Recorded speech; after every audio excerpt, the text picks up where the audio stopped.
datang dari Kabupaten Bone, di mana bisu di Bone tidak dilibatkan dalam puncak acara HJB ke-692. Pertama kalinya bisu di Kabupaten Bone, Sulawesi Selatan tidak ikut pada puncak perayaan Hari Jadi Bone HJB ke-692. Peran bisu pada zaman kerajaan dipercaya sebagai perantara dunia dewata dengan dunia manusia. Seiring masuknya agama Islam dan Bone menjadi sistem pemerintahan, bisu tersisihkan. Untuk informasi lebih lengkapnya kita sudah terhubung bersama dengan rekan Kasdar di Kabupaten Bone. Halo, selamat siang rekan Kasdar. Halo, selamat siang rekan Kinan. Baik rekan Kasdar, bisa Anda informasikan mengapa bisu tidak dilibatkan di Hari Jadi Bone yang ke-692? Ya, baik rekan Kinan, bahwa pada puncak perayaan Hari Jadi Bone yang ke-692 untuk pertama kalinya secara adat bisu tidak dilibatkan. Padahal bisu ini mempunyai peran yang sangat penting pada zaman kerajaan, di mana bisu ini menjadi penasehat raja ataupun penasehat keagamaan pada zaman kerajaan di Bone, dan juga memiliki peran yang sangat sentral pada saat itu, di mana dipercaya sebagai perantara antara dunia dewata dengan dunia uh, manusia. Dan adapun tidak dilibatkan pada kali ini, ya tentu saja pemerintah Kabupaten Bone uh, mempunyai alasan tersendiri mengapa tidak dilibatkan. Mungkin uh, karena perubahan zaman yang saat ini sudah masuk juga kerajaan Islam yang sudah memiliki kepercayaan tersendiri, dan sistem sistem pemerintahan di Kabupaten Bone sudah masuk tidak lagi seperti pada zaman kerajaan seperti dulu. Mungkin hal seperti itu yang dipertimbangkan oleh Pemkab Bone. Namun Pemkab ataupun Bupati Bone memiliki alasan tersendiri berdasarkan wawancara dengan Bupati Bone. Begitu rekan Kinan. Ya, apa sebenarnya tugas bisu pada acara adat istiadat di Kerajaan Bone khususnya, rekan Kasdar? Ya, baik rekan Kinan dan Tribuners dimanapun Anda berada, bahwa bisu ini merupakan sosok waria, ya, pria wanita yang dimana untuk menjadi bisu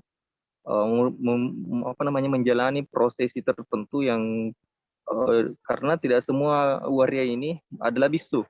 Jadi memang ada prosesi tertentu yang dilakukan oleh seorang waria untuk menjadi bisu, dan adapun tugasnya pada saat acara adat ataupun upacara hari jadi Bone yang sebelum-sebelumnya.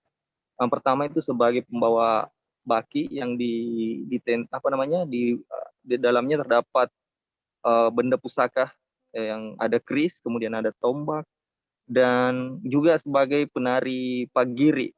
Ah, dia pada saat pembawa baki, seorang bisu ini membawa baki, di dalamnya terdapat benda pusaka ini, digantikan oleh dinas kebudayaan ataupun staf dan anggota dinas kebudayaan Bone pada hari jadi Bone yang ke-692.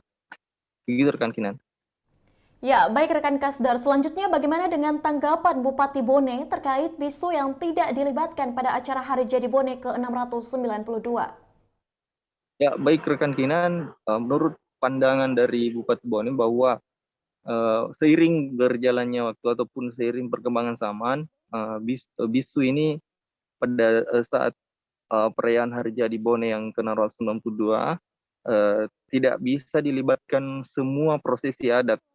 Namun harus juga dilibatkan beberapa unsur seperti dinas kebudayaan yang memiliki peran penting juga untuk penampilan di acara adat tersebut ataupun puncak perayaan Hari Jadi Bone ke-692, sehingga Bupati Bone tidak mengizinkan bisu untuk mengambil semua ataupun pada mengambil semua uh, peran dalam sebuah tarian ataupun adat ini ataupun upacara ini. Begitu rekan Kinan.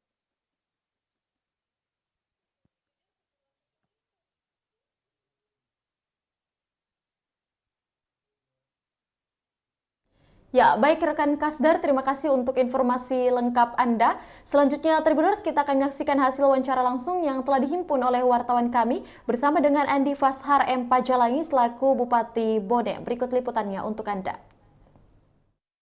Kemarin kita kasih peran kamu di sini, dia nggak mau, dia mau pulang. Padahal kita mau kasih kesempatan yang lebih baik. Kita sudah kasih peran, kamu sampai di sini peranmu. Ritualnya sampai di sini. Setelah itu kita kasih yang lain. Dia nggak mau, dia mau pulang. Berarti dia yang mau dominasi kan?